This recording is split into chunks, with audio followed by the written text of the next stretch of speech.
On September 13th, 1883, pitcher Hugh Daly, pitching for the National League Cleveland Blues, pitched a no-hitter in a 1-0 win against the Philadelphia Quakers. Pitching a no-hitter, a game where a pitcher allows no hits by the opposing team over a regulation 9-inning game, in the major leagues is no small feat.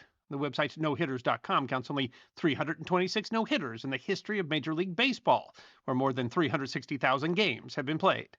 Daly's was one of only two no-hitters in 1883. Daly had already had success in the major leagues. In 1882, he won a respectable 15 of 29, playing for the then National League Buffalo Bisons.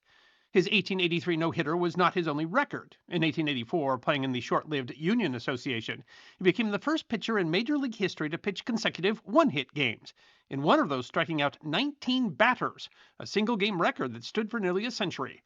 That same year, he had a 214 batting average, still today respectable for a pitcher in the major leagues.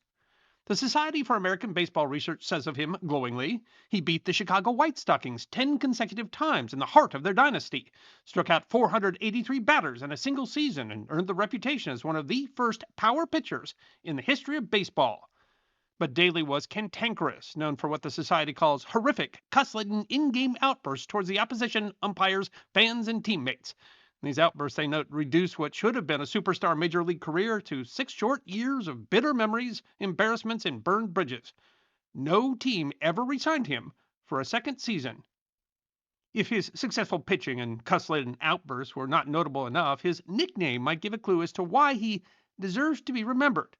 He was called One-Arm Daly, a name that might be called a bit of an exaggeration, as after a firearms accident at the age of 10, his arm had been amputated above the wrist.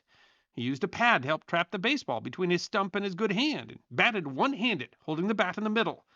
This in an era when if a pitcher was relieved during the game, another player in the game had to take his place, and he would have to play that player's position.